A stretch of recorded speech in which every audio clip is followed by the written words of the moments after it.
Jumping just straight into this fucking game. Game 4. Excuse the background noise. The fucking neighbors next door having a party. Has no idea how fucking miserable I am right now. Celtics lose this game in overtime. 116-115.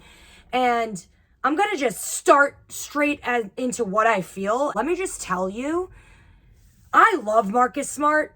Heart and soul, trust this man. But in no way, shape, or form should he have had not one, but two final shots in this game. He had the opportunity to end the game in regulation, couldn't get it, front rim to three.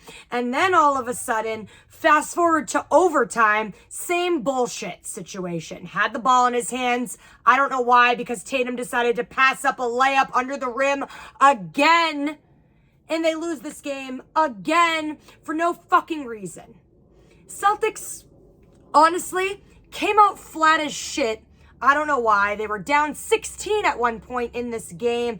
Battled all the way back to force an overtime. Could have won it in regulation if they really just fucking had their head in the game. Couldn't do it. Forced in overtime. Went into overtime. And goddamn Joe Mazzulla has 2 timeouts with however many seconds left in that final possession.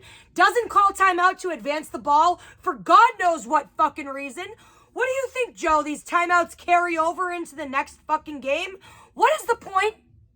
What is the goddamn point of holding on to 2 timeouts for? Make it fucking make sense to me, Joe. I don't fucking get it.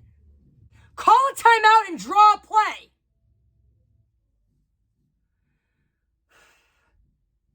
You know what? Celtics had no business even coming close to winning this game because of how shitty they played. Tatum was 0 for 8, didn't get 2 points until 20 seconds left in the second quarter. You can't have your MVP, the dude that's the star of your team, going cold like that. You just can't.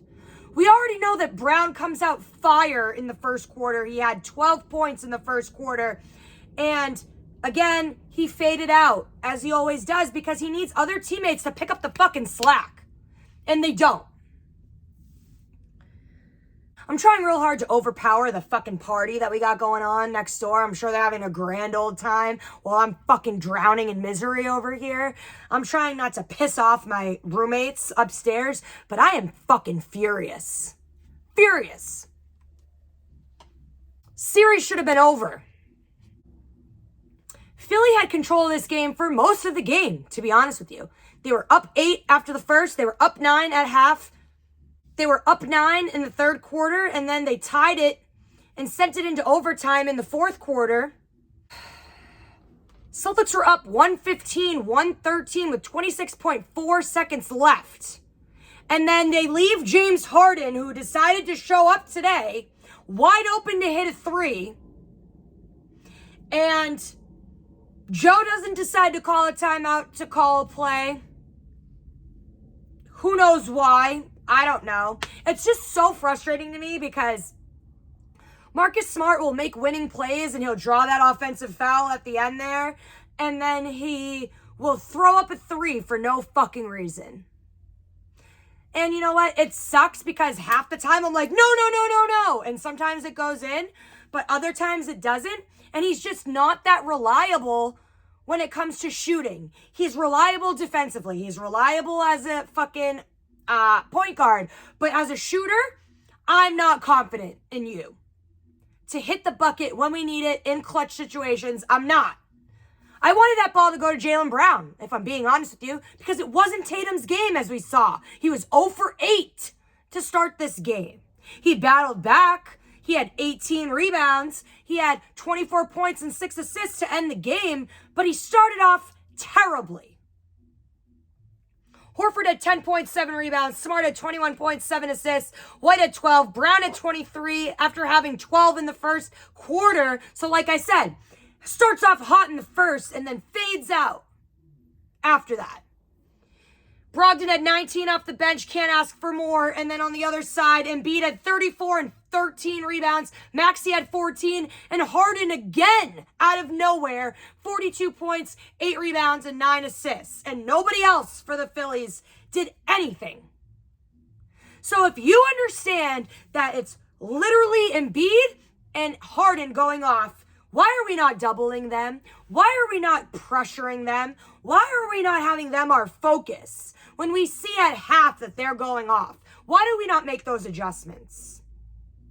Now Joel Embiid is 2-10 in postseason victories against the Celtics. Again, not great odds if you're looking at it for Philly and for Joel Embiid, but you gave him the win here unnecessarily. Did you start off flat? Was it an uphill battle?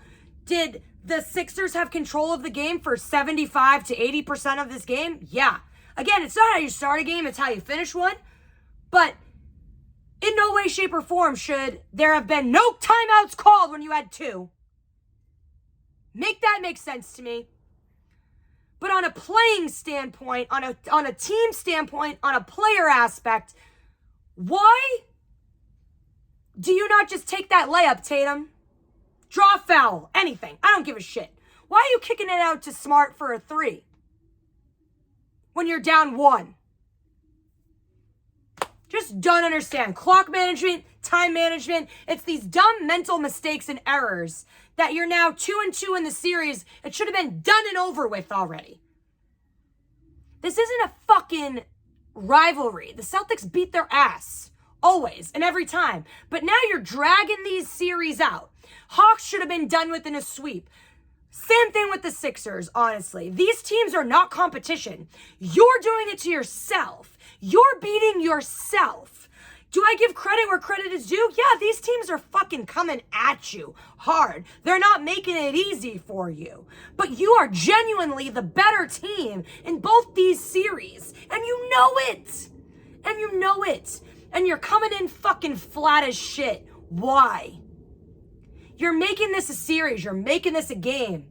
Is the NBA script to prolong all these games? For sure. More views, more games, more money. Absolutely. But take that out of the fucking refs and out of the NBA script's hands and play the fucking game start to finish 48 like you know how. It's very simple. And you guys are making it harder for yourselves for no goddamn reason. Zero. I'm disgusted. I thought Tuesday could have been a closeout game, and now it's not. And I'm very worried. And I don't like to say that I'm worried, and I don't like to show my worrisomeness, whatever the fuck the word is. I don't know. I've had a few. I went to a family function, and I was screaming my head off, and I don't give a fuck. You know what it is. Brie Marie D bleeds green all day. I don't give a shit. I'm worried because the Celtics aren't doing well at home. I don't fucking know why. I'm worried about Game 5. Could the Sixers force a Game 7? Like, is this really the world we're living in right now? I hate it. I'm disgusted. This team is a roller coaster of emotions. I'm here for it. I signed up for it. I bleed green. This is my fucking team at the end of the day. Is it common? Does it make sense? Is it the Celtics MO? 100%. But I just want to know, when will that end? When will they just be the team that we know that they are, start to finish consistently? Why do you need to make this a fucking battle and prolong this series when it should have been over and done with? Celtics need to get their shit together. Get their head in the game. I support my team 100%, but this is tough love. I'm not going to be like, oh, you came back from being down 16 to tie the game and force overtime. Good for you. Nah. Should have never been down. This isn't like rocket science. This is basketball. And if the coach can't do it for you, the people that are on the court need to do it. They need to care. They need to want to be there. They need to want to win. I don't see killer instinct. I don't see killer mentality. And this is why this series is going to keep being dragged out for no goddamn reason. So we'll see you Game 5 on Tuesday. This has been Brie Marie D, Boston Banner Bound.